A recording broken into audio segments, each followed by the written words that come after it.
اعوذ باللہ من الشیطان اللعین الرجیم بسم اللہ الرحمن الرحیم الحمد للہ رب العالمین وبہ نستعین وہو المعین والصلاة والسلام على سید الانبیاء والمرسلین سیدنا ونبینا وشفیع ذنوبنا وطبیب قلوبنا وبالقاسم محمد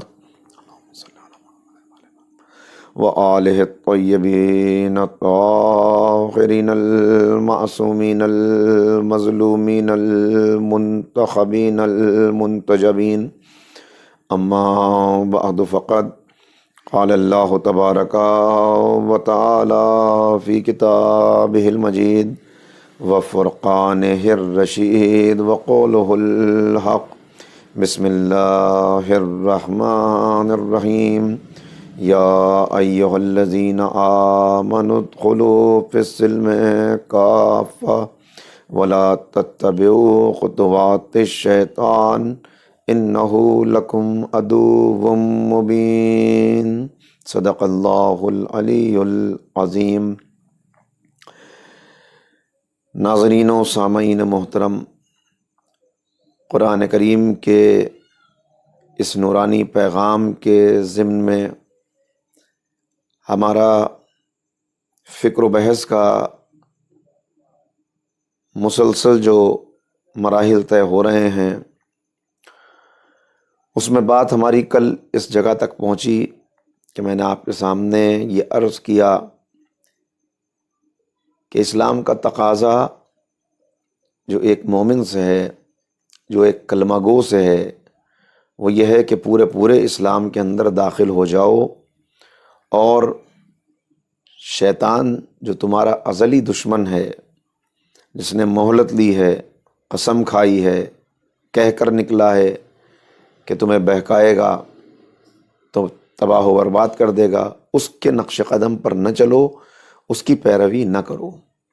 میں نے عرض کیا تھا آپ کے سامنے کہ اصل مسئلہ یہ ہے کہ ہم اپنی مرضی کا دین لینا چاہتے ہیں، اپنی مرضی کا اسلام ہمیں چاہیے، اور جب ہم اس دنیا کی زندگی میں جو دنیاوی کامیابی کہلاتی ہے اس کے مطابق آگے بڑھتے ہیں اور قدم قدم پر ہمیں رکاوٹیں ہوتی ہیں، دین ہم سے یہ تقاضا کرتا ہے کہ بتاؤ تم دین کے لیے کیا کچھ چھوڑ سکتے ہو، کیا قربانیاں پیش کر سکتے ہو دین کی راہ میں۔ اس لیے کہ دین صرف زبان سے کہہ دینے کا نام نہیں ہے۔ حسب الناس ان یترکوا ان یقولوا آمنا وہم لا یفتنون لقد فتن الذین من قبلہم۔ یہ سوال کیا جا رہا ہے کیا لوگوں نے یہ سمجھ لیا ہے کہ زبان سے یہ کہہ دینے سے کہ وہ ایمان لے آئے، ان کا ایمان قبول کر لیا جائے گا، تسلیم کر لیا جائے گا، اور کوئی آزمائش نہیں ہوگی، کوئی امتحان ان کو نہیں دینا ہوگا؟ اگر وہ ایسا سمجھ رہے ہیں تو سخت غلط فہمی میں ہیں۔ لقد فتن الذین من قبلہم، ہم نے ان کے پہلے والوں کو بھی آزمایا ہے اور وہ بھی آزمائے جائیں گے۔ میں نے عرض کیا تھا کہ قرآن کریم نے جن واقعات کو رکھا، جنہیں کفار اساطیر الاولین کہہ کر کہ یہ تو پرانے لوگوں کی داستانیں ہیں، یہ خالی کہانیاں ہیں، یہ کہہ کر گزر جاتے تھے، اور قرآن کریم پر جو اعتراضات انہوں نے کیے، اس میں ایک اعتراض یہ بھی تھا کہ یہ تو ڈسکنیکٹڈ سٹوریز ہیں جن کو قرآن بیان کرتا ہے۔ ہم اگر اس سے ہدایت لینے کو اس کے قریب جائے، کتاب کو کھولے، تو اس کی ایکسپیکٹیشن یہ ہوتی ہے کہ ایک ڈوز اینڈ ڈونٹس کی اس کو لسٹ ملے گی، اسے کہا جائے گا آؤ ویلکم ٹو قرآن، اور اس کے بعد وہ پتہ چل جائے گا اسے یہ کرنا ہے یا نہیں کرنا، یہ مورل ٹیچنگز ہیں، یہ احکامات ہیں، ان کو مانو۔ لیکن جب وہ قرآن کھولتا ہے تو سورہ فاتحہ کے بعد جب ذرا آگے بڑھتا ہے، جو دعا فاتحہ میں سکھائی گئی، تو اس کے بعد براہ راست کہانیاں شروع ہو جاتی ہیں، اور وہ بھی بڑی ڈسکنیکٹڈ سی سٹوریز ہیں۔ میں بات کر رہا تھا ایک حافظ صاحب سے، تو ایسے ہی میں ان سے پوچھنے لگا کہ یہ بتائیے حفظ کرنے میں جو ہے آپ کے سامنے کیا چیلنجز آتے ہیں؟ تو مجھے بتانے لگے کہ چیلنج جو ایک بہت بڑا آتا ہے وہ جناب موسیٰ ہیں، اور پھر خود ہی مسکرائے اور مسکرا کے کہنے لگے کہ جناب موسیٰ کے واقعات ایسے بکھرے ہوئے ہیں قرآن کریم کے اوراق پر کہ کئی مرتبہ کنفیوژن ہونے لگتا ہے۔ جناب موسیٰ کے واقعات کبھی یہاں ہیں، کبھی اگلے سورے میں، پھر اس کے بعد اچانک شروع ہو جاتے ہیں۔ تو قرآن نے جو واقعات بیان کیے ہیں یہ کوئی واقعات کے لیے نہیں بیان کیے، یہ قصے نہیں ہیں کہ قصے اس کے اندر رکھ دیے ہوں۔ بہت سے لوگوں کو یہ غلط فہمی ہو جاتی ہے کہ بعض لوگ قرآن کو سائنس کی کتاب ثابت کرنا چاہتے ہیں اور وہ اس کے اندر سے سائنسی معلومات نکالتے ہیں۔ ہاں، سائنسی معلومات ہے قرآن کے اندر، لیکن قرآن سائنس کی کتاب نہیں ہے۔ بہت سے لوگ اس کو فلسفی کی کتاب بتا کر اس میں سے فلسفہ ڈھونڈتے ہیں۔ اس میں فلسفی بھی ہے لیکن فلسفے کی کتاب نہیں ہے قرآن۔ قرآن نہ سائنس کی کتاب ہے، نہ فلسفے کی کتاب ہے، نہ ہسٹری کی کتاب ہے۔ یہ سائنس کی نہیں بلکہ اللہ کے سائنس کی، اللہ کی نشانیوں کی، وہ جو مختلف قسم کے سائن اس نے رکھے ان کی کتاب ہے۔ اور اسی کے لیے واقعات رکھے گئے کہ جس واقعے کے اندر کوئی عبرت موجود ہے، جس واقعے کے اندر کوئی اہم پیغام ہے، اس کو قرآن نے محفوظ کر لیا تاکہ تم ان واقعات کو سنو اور ان سے عبرت پکڑ سکو، ان سے اپنے لیے رہنمائی حاصل کر سکو۔ ورنہ واقعات کوئی اس لیے نہیں رکھے کہ کسی واقعے کی طرز پہ کوئی واقعہ آیا ہو، بلکہ یہ بات سچ ہے کہ ڈسکنیکٹڈ سٹوریز ہیں۔ جناب موسیٰ کا واقعہ شروع ہوتا ہے بالکل ایسے کہ جناب موسیٰ، یعنی منظر یہ پیش کیا جاتا ہے کہ چلے جا رہے ہیں جناب موسیٰ اپنی زوجہ کے ساتھ، رات کی تاریکی ہے، اندھیرا ہے، سردی بہت زیادہ ہے، تو وہ کہتے ہیں کہ رکو، وہ سامنے پہاڑ کے اوپر آگ نظر آ رہی ہے، میں وہاں سے تھوڑی سی آگ لے کر آتا ہوں تاکہ ذرا سردی کم ہو جائے۔ اور اس کے بعد جب وہ وہاں پہنچتے ہیں تو وہاں اللہ سے ہم کلام ہونے کا شرف حاصل ہوتا ہے، وہاں گفتگو ہونے لگتی ہے۔ اور پھر اس کے بعد اچانک فلیش بیک میں سٹوری شروع ہو جاتی ہے کہ موسیٰ، ہم نے تمہیں یہ ذمہ داری دی کہ جاؤ، جا کر فرعون جس نے بہت بغاوت پیدا کی ہے اس کے پنجے سے، اس کے شکنجے سے بنی اسرائیل کو نجات دلاؤ۔ اور یہ بات بیان ہونے کے بعد پھر گویا فلیش بیک میں سٹوری شروع ہو جاتی ہے کہ جناب موسیٰ کو یاد دلایا جا رہا ہے کہ اور موسیٰ، ہم نے اس وقت بھی تمہیں نجات دی۔ تو یہ اس طرح کا انداز یہ اختیار کیوں کیا گیا؟ اس لیے کہ جس جگہ، جس واقعے کے جس حصے کی ضرورت تھی، قرآن کریم نے اس حصے کا ذکر وہاں کر کے اور اس کے بعد ہمیں متوجہ کر لیا اور بتایا کہ دیکھو اس سے یہ درس تمہارے لیے نکلتا ہے۔ بنی اسرائیل کے جو اتنے واقعات بیان کیے گئے، کیوں بیان کیے گئے؟ اس لیے کہ پیغمبر فرماتے ہیں، حضرت محمد مصطفیٰ صلی اللہ علیہ وآلہ وسلم، اللہم صلی علی محمد وآل محمد، فرماتے ہیں پیغمبر کہ دیکھو جو کچھ بنی اسرائیل سے غلطیاں ہوئی ہیں وہ ساری تم سے بھی ہوں گی۔ اور ایک دوسری حدیث میں تو یہ ارشاد فرمایا کہ تم بنی اسرائیل سے ایسے مشابہ ہو جیسے پیر کے دو جوتے آپس میں مشابہ ہوتے ہیں۔ اگر آپ واقعی دیکھیں تو پیر کے جوتے دیکھیے جب رکھے ہوئے ہوں سامنے تو ایک کا پنجہ اس طرف ہے، ایک کا پنجہ اس طرف ہے، لیکن جب ان کے سولز کو آپ آپس میں ملائیں، جب تلوں کو ملائیں تو بالکل ایک جیسے ہو جاتے ہیں۔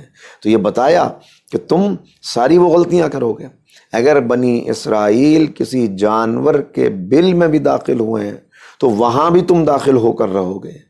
اس لیے بنی اسرائیل کے اتنے واقعات رکھے گئے کہ دیکھو کیا کیا مرض تھے جو ان کے اندر پیدا ہو گئے، کیا نعمتیں تھیں جو ان کو عطا ہوئیں۔ اور پھر بتایا گیا کہ دیکھو اللہ نے بنی اسرائیل کو معزول کر کے اب تمہیں ان کی جگہ پر رکھا ہے۔ کنتم خیر امۃ اخرجت للناس تأمرون بالمعروف وتنہون عن المنکر۔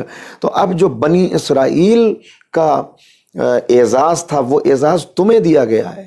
اور جب بھی کوئی اعزاز دیا جائے کسی کو، جب بھی کسی کو کوئی ٹائٹل دیا جائے، کوئی میڈل دیا جائے، کوئی بڑی ذمہ داری دی جائے، تو کسی عہدہ کوئی عہدہ ملتا نہیں اس وقت تک جب تک وہ اپنے ساتھ کوئی ذمہ داری نہ لے کے آتا ہو۔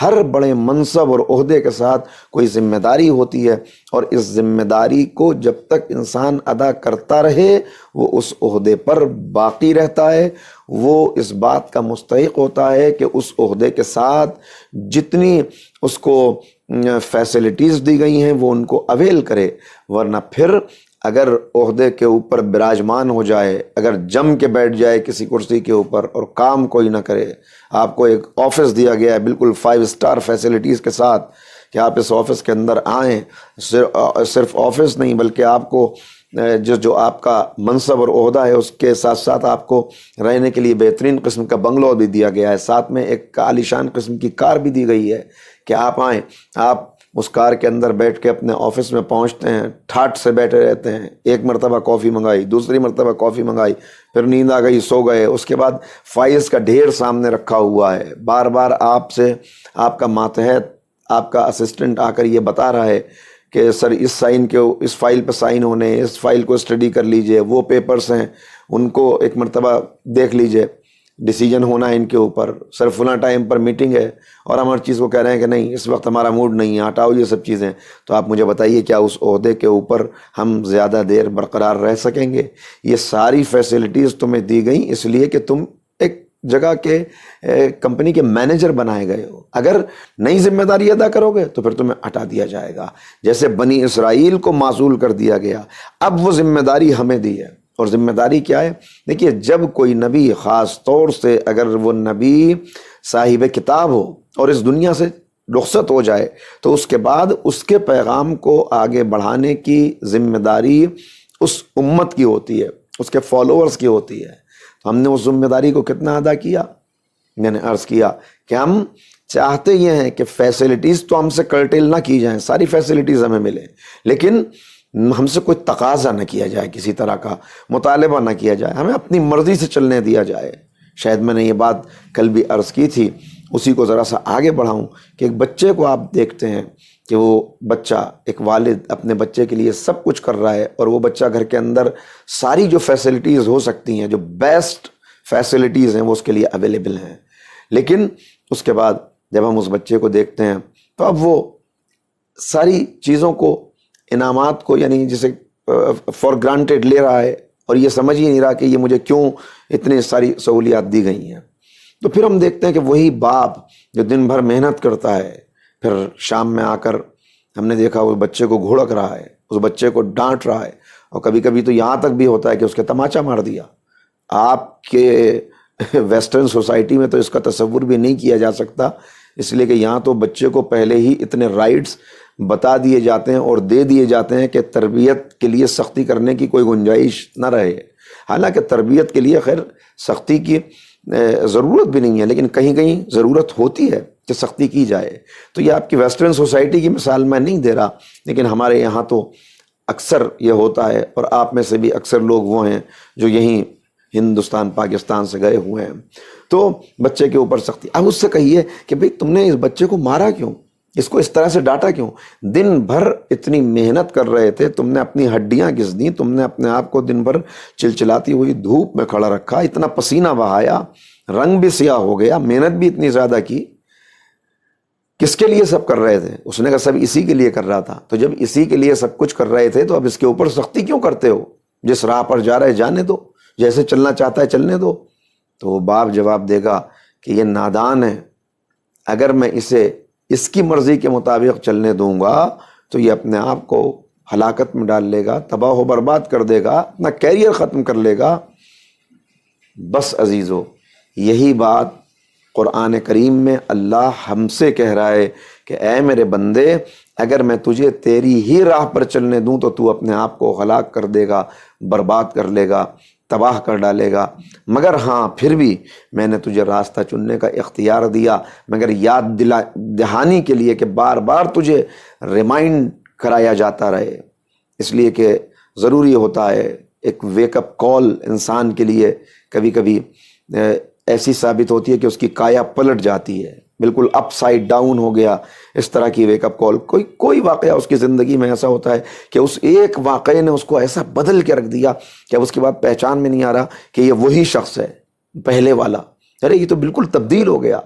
تو اس طرح ہمیں بار بار ریمائنڈر کے طور پر کچھ کبھی چونکایا جاتا ہے کسی بیماری کے ذریعے سے، کبھی چونکایا جاتا ہے کوئی ہلکا پھلکا عذاب لا کر کہ اب یہ میری طرف متوجہ ہو جائیں.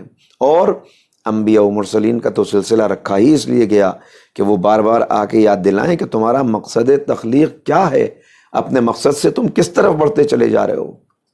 لہٰذا بہت ضروری ہوتا ہے اپنا محاسبہ کرنا، انٹروسپیکشن. جب انسان انٹروسپیکشن کی عادت ڈالتا ہے اور اس کے بعد لکھتا ہے کہ یہ غلطی، یہ خرابی میرے اندر موجود ہے، اسے مجھے دور کرنا ہے اپنے سے، یہ خامی دور کرنے کے بعد یہ خوبی مجھے پیدا کرنی ہے، تو اب یہاں سے اس کی شخصیت کی تعمیر کا سلسلہ شروع ہوتا ہے. اب یہ دونوں الفاظ میں چاہتا ہوں آپ ذہن میں محفوظ کر لیں. ایک ہے شخص، ایک ہے شخصیت. شخص ممکن ہے کہ کوئی آپ کے سامنے موجود ہو اور شخص ہونے کے اعتبار سے وہ مکمل ہو، صحت بھی بہت عمدہ ہو، قد و قامت بھی بہت اچھی ہو، عقل کے اعتبار سے بھی آپ کہیں کہ بھائی بڑی اچھی باتیں کرتا ہے، بڑے اچھے مشورے دیتا ہے، یہ ساری چیزیں ٹھیک ہوں، یعنی بحیثیت شخص کے یہ مکمل ہو. لیکن اصل چیز شخص نہیں ہے، اصل ہے اس کے اندر کی شخصیت. ہم شخص کو دیکھ کر رک جاتے ہیں، شخصیت تک ہماری نگاہ نہیں پہنچ پاتی. شخصیت تک اگر نگاہ پہنچ جائے تب ہمیں پتہ چلے کہ بحیثیت شخص کے مکمل ہونا کافی نہیں جب تک شخصیت مکمل نہ ہو.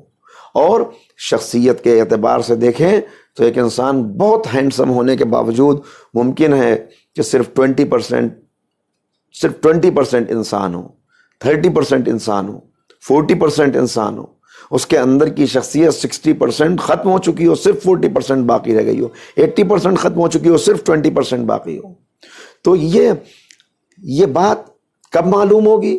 جب انسان انٹروسپیکشن کی عادت ڈالے. آئینہ دیکھنا بہت ضروری ہے، قوموں کے لیے بھی، افراد کے لیے بھی، انفرادی زندگی میں بھی، اجتماعی زندگی میں بھی. جتنا انسان، وہ مجھے کچھ خیال آ رہا ہے کہ ہم نے شاید اسکول ڈیز میں ایک لیسن تھا ہمارے یہاں، ایک شخص تھا، وہ آواز لگاتا ہوا آتا تھا گلیوں کے اندر، بستیوں کے اندر، اور اس کی پکار یہ ہوتی تھی، خواب لے لو خواب، میں خواب بیچ رہا ہوں. خوابوں کی ٹوکری اپنے سر کے اوپر رکھے ہوئے وہ خواب بیچتا تھا، اور لوگ اس کے پاس آتے تھے اور اپنے لیے خواب خرید لیتے تھے. تو جس کا جو خواب ہوتا تھا، دیکھیے خواب دیکھنے میں کچھ نہیں جاتا، but the best way to make your dreams come true is to wake up. جب انسان بیدار ہو جائے تب اس کے خوابوں کی تکمیل کا زمانہ شروع ہوتا ہے. آج تو خواب دیکھنے بھی ہم نے چھوڑ دیے، اس لیے کہ اس مادیت نے آنکھ پر جو چشمہ لگا دیا، اس سے پوری طرح انسان ایک آنکھ سے تو اندھا ہی ہو چکا ہے. اب وہ شخص کو ہی دیکھتا ہے، شخصیت دیکھنے والی آنکھ ختم ہو گئی. اب ہر انسان جو دوسرے کو دیکھ رہا ہے تو اس کے پیرامیٹرز کیا ہیں، وہ کس اعتبار سے دیکھ رہا ہے. کسی بھی انسان کی پرسنالٹی کو ایویلیویٹ کیا جا رہا ہے، اس کے پاس دولت کتنی ہے، اس کے پاس مکان کیسا ہے، اس کے پاس گاڑی کون سی ہے، اس کا لباس کتنا قیمتی ہے، اس کے موبائل کا ماڈل کیا ہے. اور یہیں پر آ کر ہمیں متوجہ کیا جا رہا ہے اور یہ بات پیغام پہنچایا جا رہا ہے کہ دیکھو، لوگ یہ دیکھتے ہیں کسی بھی انسان کے متعلق، لوگ اس کا ظاہر دیکھتے ہیں، اللہ اس کا باطن دیکھتا ہے، فرشتے اس کا باطن دیکھتے ہیں. لہٰذا ظاہر کے اعتبار سے فیصلہ یہاں کیا جاتا ہے، باطن کے اعتبار سے نعمتیں وہاں ملتی ہیں. اور اسی اعتبار سے یہ بتایا گیا کہ جب کوئی انسان انتقال کرتا ہے، مر جاتا ہے، ہر ایک کا مرنا ہمارے لیے ویک اپ کال ہے. اس لیے کہ ہم کو جو تربیت دی گئی، جو ٹریننگ دی گئی، وہ ٹریننگ یہی دی گئی ہے کہ جب بھی کسی کی موت کی خبر سنو تو کہو انا للہ و انا الیہ راجعون. بھائی یہ کیوں ایسا ہم کہتے ہیں؟ بھائی مرا تو وہ ہے، تو کہنا یہ چاہیے کہ وہ اللہ کے لیے تھا اور اللہ ہی کی طرف اس کی واپسی تھی. پلٹ گیا وہ، لیکن ہم اس کی خبر موت سن کر اپنے لیے یہ کہہ رہے ہیں کہ ہم اللہ کے لیے ہیں اور اللہ کی طرف ہماری واپسی ہے. یعنی یہ ہمارے لیے ریمائنڈر ہے کہ جیسے وہ چلا گیا ویسے ہی ہمیں بھی جانا ہے. تو فرماتے ہیں پیغمبر کہ جب کوئی چلا جاتا ہے اس دنیا سے، دنیا والے دیکھتے ہیں کہ چھوڑ کے کیا گیا ہے، پراپرٹی کتنی چھوڑی، بینک بیلنس کتنا چھوڑا، مکان کتنے چھوڑے، کیا کیا چیزیں اس دنیا کے اندر چھوڑ کے گیا. لوگ دیکھتے ہیں چھوڑ کے کیا گیا، فرشتے دیکھتے ہیں لے کر کیا آیا. لہٰذا اس اعتبار سے ہمیں مسلسل انٹروسپیکشن، غور کرنا، خوش فہمی کے اندر مبتلا نہ رہیں. دیکھیے جو بے دین معاشرے ہوتے ہیں اس کے اندر انسان کو جعلی دینداری پر راضی کرنے کی کوشش کی جاتی ہے. یہ میں بہت اطمینان سے بات عرض کر رہا ہوں اور اس کی تفصیل نہیں عرض کر سکتا، لیکن ارباب فہم و دانش بہت پڑھے لکھے افراد ہیں جن سے میں گفتگو کر رہا ہوں. یہ سوئٹزرلینڈ کے مومنین اور خاص طور سے جنیوا کہ جہاں پوری دنیا کے چنے ہوئے ذہن موجود ہوتے ہیں، تو میں ان سے خطاب کر رہا ہوں، نوجوانوں تک یہ بات پہنچا رہا ہوں. دیکھیے جتنے بھی ادوار گزرے ہیں تاریخ انسانیت میں، نون ہسٹری میں جتنے بھی دور گزرے ہیں، جب آپ اس ہسٹری کا انالیسس کریں گے، کریٹیکل انالیسس، اس ہسٹری کو پڑھنے کے بعد دیکھیں گے واقعی کس طرح کے افراد گزرے. اور ہسٹری کو پڑھنے کا فائدہ ہی ہے، ہسٹری پڑھی اس لیے جاتی ہے. امیر المومنین حضرت علی ابن ابی طالب علیہ الصلوۃ والسلام، اللہم صلی علی محمد و آل محمد، امام فرماتے ہیں نہج البلاغہ میں، حارث حمدانی کو ایک خط لکھا. ایک ریفرنس تو یہ ہے، ایک دوسری جگہ امام حسن سے گفتگو کرتے ہوئے امام فرما رہے ہیں کہ میں نے پچھلوں کے واقعات کو پڑھا، جو گزشتہ قومیں گزر چکی ہیں ان کے واقعات کو میں نے پڑھا، اور ایسے پڑھا، اتنے قریب سے پڑھا کہ گویا میں بھی انہی میں سے ایک ہو گیا. میں نے اتنے قریب جا کر ان کو دیکھا کہ میں بھی انہی میں سے ایک ہو گیا. اور اس کے بعد جب میں ان میں سے ایک ہو گیا تب میں نے دیکھا کہ کس طرح قومیں عروج پا رہی ہیں، زوال ہو رہا ہے قوموں کا، کون سی چیزیں انہیں عروج عطا کرتی ہیں، کون سی چیزیں ان کے زوال کا سبب بنتی ہیں. اور یہی حارث حمدانی کو مولا جو خط لکھا اس کے اندر کہہ رہے ہیں، اے حارث حمدانی، جب تاریخ کو پڑھو تو اس انداز سے پڑھو کہ تاریخ کو پڑھتے ہوئے جب بھی کوئی کردار تمہارے سامنے آئے تو اس کردار کو اپنے کردار سے ملا کر خود سے یہ سوال کرو کہ اگر میں اس دور میں پہنچ جاتا اور اس کردار کی طرح جگہ میں ہوتا، یہ دو فورسز اگر میرے سامنے ہیں، اگر دو لشکر، دو افراد، دو طرح کے لوگ میرے سامنے ہیں، تو میرا موجودہ کردار مجھے کہاں پہنچاتا، میں کس لشکر میں ہوتا، میں کن کے ساتھ ہوتا. اگر نیک اور بد دونوں موجود ہیں تو کیا میرا موجودہ کردار مجھے نیک لوگوں کے ساتھ کھڑا کر دیتا. لہٰذا ہسٹری کو اسی طرح سے کریٹیکلی انالائز کرنا چاہیے. بہرحال بات یہ عرض کر رہا تھا کہ بنی عباس کی ہسٹری کو اگر آپ دیکھیں تو بنی عباس نے کیا کیا تھا.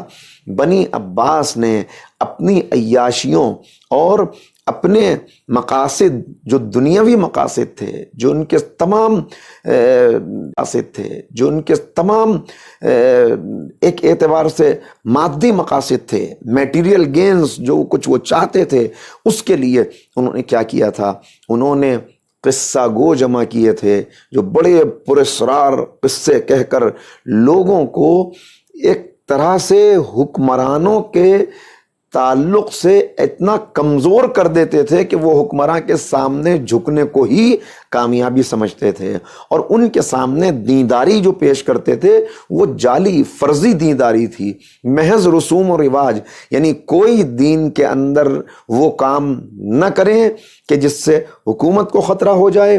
حکومت کے مفادات کے لیے، حکومت کے انٹرسٹ میں وہ قلم اٹھاتے تھے، زبان کھولتے تھے، جھوٹے قصے سناتے تھے اور لوگوں کو اس بات پر گویا تیار کر لیتے تھے کہ وہ ریچولز کو دین سمجھنے لگتے تھے.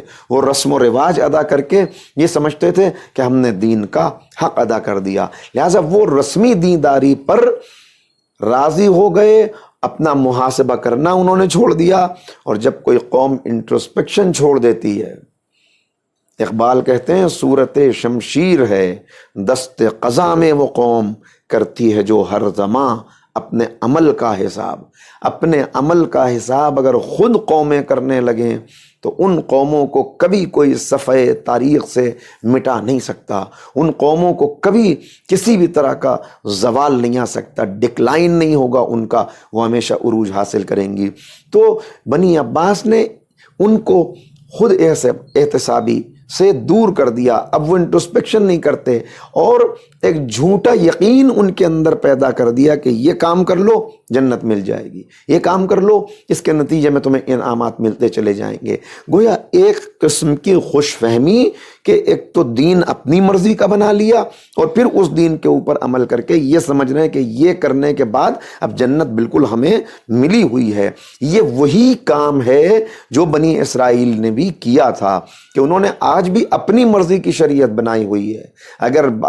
اگر یہودیوں کو آج آپ دیکھیں تو یہودیوں کی جو فقہی کتاب ہے تلمود جس کا نام ہے، اس کے اندر واضح طور پر یہ لکھا ہوا ہے، آپ مجھ سے بہتر ان حقائق کو جانتے ہیں کہ انہوں نے یہ تصور کیا کہ جو یہودی کون ہے اور غیر یہودی کون ہے، جینٹائل اور نان جینٹائل کا تصور پیدا کر کے واضح طور پہ یہ کہا ہم اللہ کے خاص لوگ ہیں، ہم اللہ کے محبوب ہیں، ہم انبیاء کی نسلیں ہیں، جنت ہمارے لیے ہے، ہمیں تو جنت ملنی ہے، لہذا ہمارے علاوہ باقی جو لوگ ہیں یہ اصل میں جانور ہیں جنہیں انسانی شکل دے دی گئی ہے، اصل انسان ہم ہیں، قدر و قیمت ہماری ہے، ہم ہیں انبیاء کی اولادیں، یہ باقی سب جتنے ہیں یہ سب چوپائے ہیں انسانی شکلوں میں، یہ چلتے دو پیر پر ہیں مگر یہ چوپائے ہیں، لہٰذا ان کا استحصال کرنا، ان کو ایکسپلائٹ کرنا، اس کا ہمیں پورا پورا حق ہے جو ہمیں پیدائشی طور پر حاصل ہے، لہٰذا ہم یہ رائٹس لے کر پیدا ہوئے ہیں کہ ان کو ایکسپلائٹ کریں، بالکل ایسے جیسے گدھے کے اوپر سامان لاد کر آدمی ان سے خدمت لیتا ہے، ہم ان تمام لوگوں سے جو باقی دنیا کے لوگ ہیں ان سب سے خدمت لے سکتے ہیں، یہ ہمارے لیے جائز ہے۔ جیسے کوئی انسان کسی کو پوری زندگی کسی کام میں لگائے رکھے اپنے فائدے کے لیے اور اس کو یہ ہوش نہ آنے دے، غلاموں کے ساتھ جو کیا جاتا تھا کہ ان کو وہ غلام ہوتے تھے چونکہ احساس غلامی ان کے اندر، ان کے رگ و ریشے کے اندر پہنچا دیا گیا تھا، تو احساس غلامی ہے کہ جس نے ان کو غلام بنا رکھا ہے۔ اب ان کو پتا ہے کہ ہم تو غلام ہیں، غلام بن کے پیدا ہوئے ہیں، غلام بن کے ہمیں مر جانا ہے، غلامی ہماری تقدیر میں ہے، کچھ لوگ غلام پیدا ہوتے ہیں، کچھ لوگ بادشاہ پیدا ہوتے ہیں، تو اب کہاں سے ان کے اندر انقلاب آئے، حریت کا جذبہ کہاں سے پیدا ہو، آزادی کا کوئی تصور پایا ہی نہیں جا سکتا ان کے اندر کیونکہ ان کے اندر غلامی کا۔ تو اس اعتبار سے ان کا باقی سب لوگ جو ہیں ان کو ایکسپلائٹ کرنے کا پورا حق ہے۔ ہمارا اسلام کیا کہتا ہے؟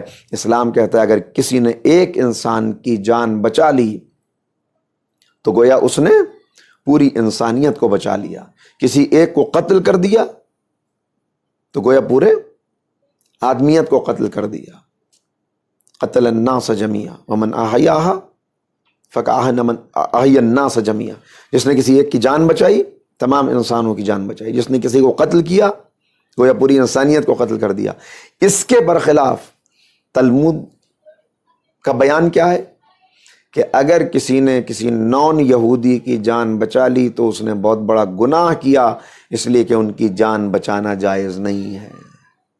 یہ ہے ٹکراؤ، اور یہ ٹکراؤ جب ہوتا ہے تو معاشرے کے اندر جو لوگ رسوم و رواج پر راضی ہو جاتے ہیں، جو اپنے مقصد تخلیق کو گم کر بیٹھتے ہیں، بہت آسان ہوتا ہے ان کو استعمال کرنا، استحصال کرنا، اپنی مرضی کے لیے ان کو لگائے رکھنا۔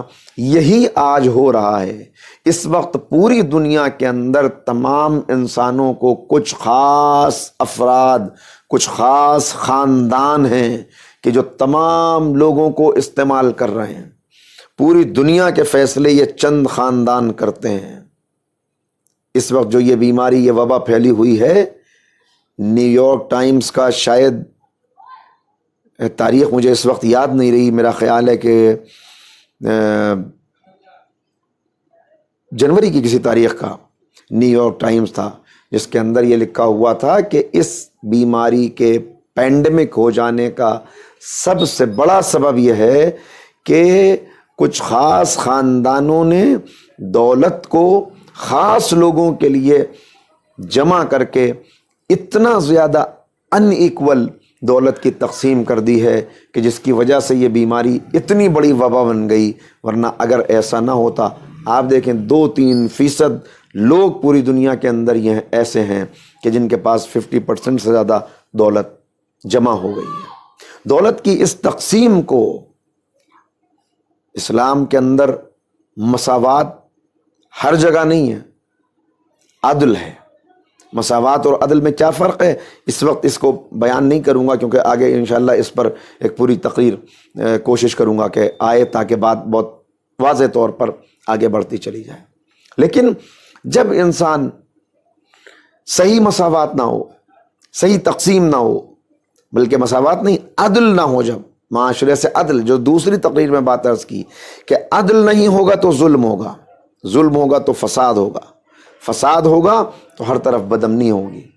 اور عدل کیوں نہیں ہوگا؟ عدل اس لیے نہیں ہوگا کہ انسان ساری چیزوں کو مادی آنکھ سے دیکھے گا اور ایک اعتبار سے پورا معاشرہ گویا تبدیل ہو جائے گا، پورا معاشرہ گویا شکنجے میں چلا جائے گا دجالی نظام کے، جس کا نتیجہ یہ ہوگا کہ جو آج ہو رہا ہے. لہذا بہت غور کرنے کی ضرورت. ایک سیلیبریٹی، آپ مجھ سے بہتر جانتے ہیں، 13 مرتبہ اس نے اپنے چہرے کی سرجری کرائی. اور میں پڑھ رہا تھا کچھ میگزینز، اس کے اندر لکھا ہوا تھا کہ ان کے جو یہ پلاسٹک سرجن ہوتے ہیں، ان کی کچھ باتیں تھیں. تو انہوں نے کہا کہ عجیب انداز ہے لوگوں کا، کہ خاتون آئی، اس نے آ کے کہا میرے ہونٹ بہت موٹے ہیں، ان کو پتلا کر دیجیے. کہا پھر اگلے سال وہی خاتون آئی، کہا کہ اب فیشن بدل گیا ہے، ان کو دوبارہ موٹا کر دی. تو یہ سب کیا ہے؟ یہ انسان شخص پرستی میں اپنے آپ کو مبتلا کر کے شخصیت کو بھول بیٹھا ہے، بس ظاہر دیکھ رہا ہے. یہ چہرہ 13 مرتبہ کیا، اگر 100 مرتبہ بھی بدل جائے تب بھی جس چیز کو انسان میں کہتا ہے، میں اپنی بات کہوں، اگر میں اپنے چہرے کی پلاسٹک سرجری کرا لوں اور بالکل آپ کے لیے مختلف چہرہ ہو جائے تو کیا میں بدل جاؤں گا؟ نہیں، میں تو پھر بھی میں ہی رہوں گا. کیوں؟ اس لیے کہ میں جس کو میں کہتا ہوں وہ یہ چہرہ نہیں ہے. ہم جسے میں کہتے ہیں وہ نہ یہ چہرہ ہے، نہ یہ لباس ہے، نہ یہ شخصیت ہے. وہ وہی اندر کی شخصیت ہے، وہ باطن شخصیت ہے. یہ ظاہر جو نظر آ رہا ہے یہ کچھ اور ہے، جس کو ہم غلطی سے میں سمجھ بیٹھے ہیں. یہ فالس آئی ہے. فالس آئی سے ریئل آئی تک جب انسان پہنچ جاتا ہے تو اس کے بہت سارے مسائل حل ہو جاتے ہیں. لیکن جب فالس آئی تک ہی اس کی نگاہ رکی رہے تو اب اس کے لیے یہی چیزیں اہم ہو جاتی ہیں، اور پھر وہ بڑھتا چلا جاتا ہے اسی رخ پر، اسی ڈائریکشن میں. چنانچہ اسی لیے پکارا جا رہا ہے کہ اے صاحبان ایمان، تم تو ادھر نہ چلو جدھر سب چل پڑے، اسی راہ پر نہ چلو. آج اس وقت میری گفتگو جب یہ ہو رہی ہے، آپ بہت سے لوگ اس گفتگو کو فرش عزا پہ بیٹھ کے سن رہے ہوں گے، بہت سے اپنے گھروں میں بیٹھ کے سن رہے ہوں گے. لیکن بہرحال یہ گفتگو کا اس توجہ سے آپ کا سننا ان مجلسوں کا، یہ دلیل ہے اس بات کی کہ آپ نے کچھ دیر کے لیے اپنے کو اوروں سے الگ کر لیا. کچھ لوگ بازار کی رونق دیکھ رہے ہیں، کچھ لوگ سمندر کے نظارے کر رہے ہیں، کچھ لوگ کچھ اور مناظر دیکھنے میں مصروف ہیں. ان سب سے الگ ہٹ کے اگر آپ نے یہ وقت اس ذکر کے لیے مخصوص کر دیا تو اس کا مطلب کہ ایک مرحلہ تو آپ نے طے کر لیا کہ آپ وہاں سے اپنے آپ کو لے کر یہاں آ گئے. یا میں الفاظ بدل کے کہوں کہ کوئی کام قدرت کو آپ سے لینا ہے کہ آپ کو منتخب کر لیا، یہ مرحلہ طے کر لیا. تو اب یہاں سے خود شناسی کے مرحلے کو فراموش نہ کریں اور پہچانیں یہاں سے کہ وہ مقصد کیا ہے کہ جس کے تحت مجھے وہاں سے یہاں لایا گیا. میں ہمیشہ کہتا ہوں اور متوجہ کرتا ہوں، اس لیے کہ نوجوان اکثر اس فریب میں مبتلا ہوتے ہیں، ارے ان کو دیکھیے وہ کتنا آگے بڑھ گئے، وہ ترقی کی راہ میں کتنا آگے چلے گئے. ٹھیک ہے، آپ اپنے آپ کو ان سے کمپیئر کریں، کمپیٹ کرنے کی بھی کوشش کریں، آگے بھی نکلیں، مین اسٹریم سے باہر نہیں جانا، لیکن ایک بات کا خیال رہے کہ اگر وہ ان چیزوں کو حاصل کرنے کے لیے جو آپ کو نہیں مل رہی، جائز اور ناجائز سارے طریقے استعمال کرتے ہیں اور بائی ہک اور بائی کروک حاصل کرنا چاہتے ہیں، تو اس راہ پر چلنا آپ کا کام نہیں ہے، اس لیے کہ ان میں اور آپ میں فرق ہے۔ میں ایک جذباتی جملہ بہت کہنے جا رہا ہوں، ان میں اور آپ میں فرق ہے، بہت فرق ہے۔ ان کے مقاصد اور ہیں، آپ کے مقاصد اور ہیں، ان کی ترجیحات اور ہیں، آپ کی ترجیحات اور ہیں۔ بنیادی فرق یہ ہے کہ وہ کہاں بڑے چلے جا رہے ہیں، اس پر توجہ نہ کریں اتنا زیادہ، اس لیے کہ وہ سب دعائے فاطمہ نہیں ہیں، ہم دعائے فاطمہ زہرا ہیں۔ اگر اس بات کو، اس فرق کو ہم نے محسوس کر لیا بنیادی طور پر کہ ہم کون ہیں، ہمیں اپنی قدر و قیمت کا احساس نہیں ہے۔ آج مسلمان ہی کو اپنی قدر و قیمت کا احساس نہیں ہے، اس لیے کہ میں نے عرض کیا، دیکھیے ٹیمپٹیشنز تو ہوتے ہیں، ٹیمپٹیشنز ہوتے ہیں، ان کو آسانی سے روکا نہیں جا سکتا۔ برابر سے جب ایک بڑی سی گاڑی نکل کے جاتی ہے تو انسان کو خیال پیدا ہوتا ہے کہ کیا خوش قسمت لوگ ہیں، کتنی عالی شان سواری ان کے پاس ہے، کتنا بہترین گھر ان کے پاس ہے، ہمارے پاس بھی ایسا ہونا چاہیے۔ یہ خواہش غلط نہیں ہے رکھنا، خواہش غلط نہیں ہے، لیکن اس خواہش پر اپنی حقیقی زندگی کو قربان کر دینا، اسی کو اپنا سب کچھ بنا لینا کہ بس یہ ہے جو حاصل کرنا ہے اور کسی بھی طرح سے حاصل کرنا ہے، یہی وہ جگہ ہے کہ جہاں انسان معصومین سے دور چلا جاتا ہے، تعلیمات قرآن سے اس کا رشتہ ٹوٹ جاتا ہے اور گویا یہ بھول جاتا ہے کہ میں کیوں خلق کیا گیا ہوں، یہ بھول جاتا ہے کہ بحیثیت مسلمان کے مجھ سے تقاضا کیا ہے۔ اس کے ذہن میں یہ بات نہیں رہتی کہ میری شہادت زبانی شہادت نہیں ہے، میرا کلمہ اوروں جیسے کلمہ نہیں ہے کہ کلمہ پڑھا اور کلمہ پڑھ کے آگے بڑھ گئے، نہیں، یہ کلمہ کون سا کلمہ ہے، یہ شہادت اتنی قیمتی شہادت ہے۔ کس کی شہادت دی ہے، کون سا کلمہ پڑھا ہے آپ نے؟ یہ ابو لہب کو پریشانی کیا تھی، اس نے کیوں کلمہ نہیں پڑھ لیا؟ آج کتنی بڑی تعداد مسلمانوں کی کلمہ پڑھتی ہے، ابو لہب نے بھی کلمہ پڑھ لیا ہو تو کیا پریشانی تھی؟ دیکھیے ابو لہب کافر ہونے کے باوجود مقابلے پہ پیغمبر کے آیا، قرآن کی لعنت کو گوارا کیا، ساتھ چھوڑا، جبکہ اتنا بڑا قبیلے کا سردار ہے، نسب کے اعتبار سے بھی بہت بلند ہے، اگر نسب کے اعتبار سے دیکھا جائے سگا چچا ہے، لیکن نہج البلاغہ کا ایک جملہ مولا کا سناتا ہوں، صحیفہ دل پہ لکھ لیجئے، کہ جس میں مولا کہتے ہیں کہ جسے عمل پست کر دے اسے نسب بلند نہیں کر سکتا۔ ابو لہب کو اس کے عمل نے پست کر دیا، باوجود اس کے کہ خالص عرب ہے، ہاشمی ہے، مطلبی ہے، پیغمبر کے خاندان کا ہے، لیکن قرآن کی نگاہ میں اس کی اہمیت کیا ہے؟ جہنم کا ایندھن ہے، بد دعا ہے قرآن کی۔ کیوں؟ اب میں بس متوجہ کر کے آخر میں آج کی گفتگو کو کنکلوڈ کرتا ہوں، کیوں آخر اس نے گوارا کیا پیغمبر کے آنے مقابلے پر آنا، کیوں کلمہ نہیں پڑھ لیا؟ دیکھیے آج کے بہت سے بے شعور مسلمانوں سے کہیں بہتر تھا اس شعور میں کل کا کافر، اس اعتبار سے وہ بہتر تھا کہ وہ یہ جانتا تھا کہ کلمہ صرف لقلقہ زبانی کا نام نہیں ہے، اسے پتا تھا کہ اگر میں نے کلمہ پڑھ لیا تو مجھے اپنی پوری زندگی کو تعلیمات قرآن کے سانچے میں ڈھالنا پڑے گا، تعلیمات محمدی کے سانچے میں ڈھالنا پڑے گا۔ اس کے لیے کلمہ پڑھنا آسان تھا مگر کردار کا بدلنا مشکل تھا، لہٰذا اس نے یہ سمجھ لیا کہ میں جھوٹا کلمہ، میں کہتا ہوں کہ بہتر کیا اس نے کہ انکار کر کے، کھلا ہوا انکار کر کے کافر بننا پسند کیا، مگر جھوٹا کلمہ پڑھ کے منافق بننا پسند نہیں کیا۔ آج کی اکثریت کا حال کیا ہے؟ میں نے عرض کر دیا تھا کل آپ کے سامنے کہ وہ آؤٹر موسٹ سرکل جو ہے اس کے اوپر سب سے زیادہ بھیڑ ہے۔ یہ سب کون ہیں؟ یہ کلمہ گو ہیں، یہ اپنے آپ کو پیغمبر کا امتی کہنے والے ہیں۔ ان کا کردار کیا ہے؟ کردار یہ ہے کہ جو یاد ہے نا واقعہ کہ پنڈت لکشمن پرساد گواہی دے رہا ہے کہ اسلام مجھے کھینچتا ہے مگر ان کا کردار مجھے دور کرتا ہے۔ کیوں؟ اس لیے کہ ساری تعلیمات کو پس پشت ڈال کر وہی ان کا حال جسے سورہ جمعہ میں بتایا گیا، جیسے گدھے کے اوپر کتابیں لاد دی گئی ہوں، وہی حال ہے۔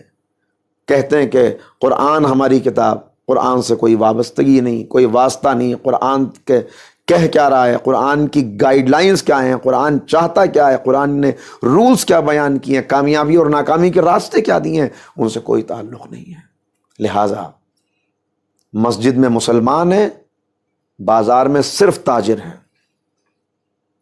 اسلام مسجد ہی کے اندر چھوٹ گیا۔ کہ صاحب کیا کریں، کاروبار آگے بڑھتا نہیں جب تک جھوٹ نہ بولیں، ترقی حاصل نہیں ہوتی جب تک اپنے آپ کو سود کی وبا میں مبتلا نہ کر دیں۔ نتیجہ یہ ہے کہ آج مسلمان کے نام سے جو قوم ہمارے سامنے ہے، ہمیں انہیں یہ بتانا پڑے گا، یہ بات بتانی پڑے گی۔ وہ لوگ جو باہر سے ان کو دیکھ کر ان کے ذریعے سے اسلام کو سمجھنا چاہتے ہیں، انہیں یہ بات بتانی پڑے گی کہ مسلمان کے ذریعے سے اسلام کو مت سمجھیے، اس لیے کہ مسلمان کی عادت کا نام اسلام نہیں، قرآن کی آیت کا نام اسلام ہے۔ جب قرآن تک پہنچیں گے اور اس کی تعلیمات ملیں گی، قرآن کے پیمانے پہ پرکھیے، اور جب قرآن کے پیمانے پہ پرکھیں گے اور آپ کو خالص مسلمان، خالص مومن نظر آئیں گے، تو ان میں صف اول میں رسول کے کچھ جانثاروں کے ساتھ ساتھ کربلا والے نظر آئیں گے۔ وہاں بدر میں لبیک کہنے والے تھے، یہاں نواسے رسول کی آواز پر ایسے لبیک کہنے والے تھے کہ فرزند رسول کہہ رہے تھے چلے جاؤ، میں تمہاری جنت کی ضمانت لیتا ہوں، چلے جاؤ، مگر یہ کہہ رہے تھے کہ فرزند رسول اگر ٹھوکریں مار کے بھی ہمیں اپنی بزم سے نکالو گے تب بھی ہم نہ جائیں گے، اس لیے کہ آپ کا در چھوڑ کے کہاں چلے جائیں گے۔ ہر منزل کے اوپر آقا کہہ رہے تھے میری طرف سے اجازت ہے، چلے جاؤ، یعنی باہر نکلنے کا راستہ کھلا ہوا ہے آخر تک۔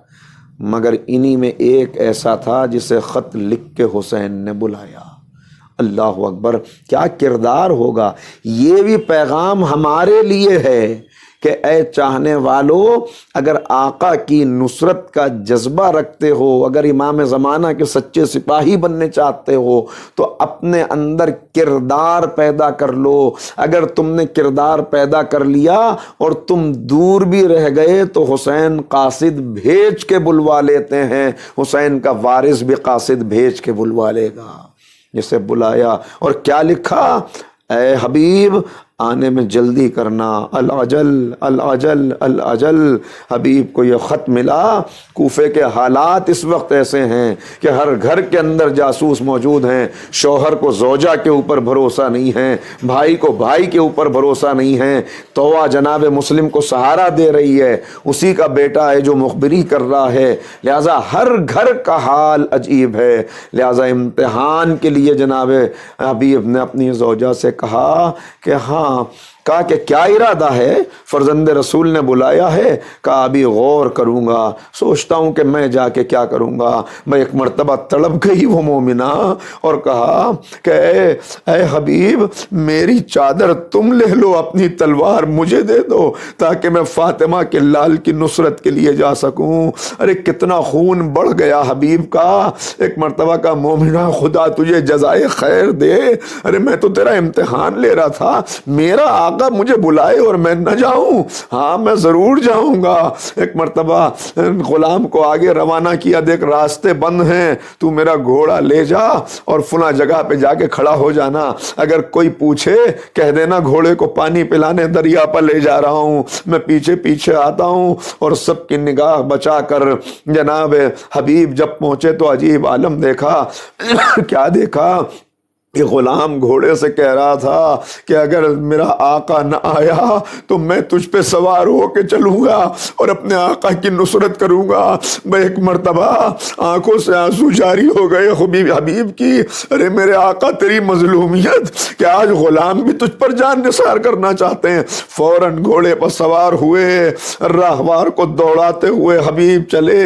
اب جو پہنچے تو آقا انتظار میں ہیں۔ میں ایک مرتبہ گرد اڑتی ہوئی نظر آئی، امام نے اپنے اصحاب کو پکار کے کہا میرا دوست آ گیا، میرا بچپن کا دوست حبیب آ گیا۔ نعرہ تکبیر کی صدا بلند ہوئی، زینب کو خبر ہوئی، زینب نے سلام کہلایا۔ اب جو حبیب تک زینب کا سلام پہنچا اپنے سر سے امامہ زمین پر پٹک دیا، ارے کہاں غلام اور کہاں شہزادیاں سلام کہلائیں؟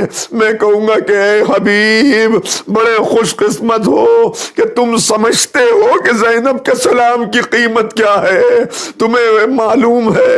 بس ایک مرتبہ کہتے ہیں آقا میرے لیے کیا حکم ہے؟ کہا حبیب 30 سپاہیوں کے اوپر جناب حبیب کو سردار کیا۔ وقت گزرا یہاں تک کہ آقا نے روز عاشور جناب حبیب کو بھیجا کہ نماز کے لیے مہلت طلب کرو، کہو کہ نماز تک کے لیے جنگ روک دیں۔ حبیب آئے، آ کے کہا کہ فرزند رسول کہتے ہیں نماز کے لیے جنگ روک دو۔ ظالم نے جو جملہ کہا میں دوہرا نہیں سکتا، مگر ایسا جملہ تھا کہ ایک مرتبہ حبیب کو جلال آ گیا۔ بوڑھے حبیب نے انگڑائی لی، تلوار کو بے نیام کہا، وہیں سے پکار کے کہا آقا اب یہ نماز آپ کے نانا کے پیچھے پڑھوں گا، اس لیے کہ اب میری تلوار رک نہیں سکتی۔ تلوار چلاتے ہوئے حبیب آگے بڑھ رہے تھے، ظالموں نے حملہ کر دیا۔ عین اسی وقت گھبرا کے کچھ کنیزیں خیموں سے نکل آئیں، حبیب کی نظر پڑی، حبیب تڑپ گئے، ارے میری زندگی میں شہزادی کی کوئی کنیز باہر آ گئی۔ گھوڑا دوڑاتے ہوئے گئے، کہا دیکھو واپس چلی جاؤ، یہ نامحرموں کا مجمع ہے، جب تک ہم زندہ ہیں تم باہر نہ آنا۔ میں کہوں گا اے حبیب تجھے کنیز کے پردوں کا اتنا خیال تھا، اے حبیب ہمارے لاکھوں سلام آقا تجھ پر، ارے اتنا خیال تھا، ذرا شام غریباں ہے حبیب آ جاؤ، وہ دیکھو خیموں میں آگ ہے، سیدانیوں کی ردائیں لٹ رہی ہیں۔ اے حبیب عجب نہیں زینب نے یاد کیا ہو، حبیب کاش اس وقت تم زندہ ہوتے تو سرے زینب پہ سیعلم الذین ظلموا ای منقلب ینقلبون انا للہ و انا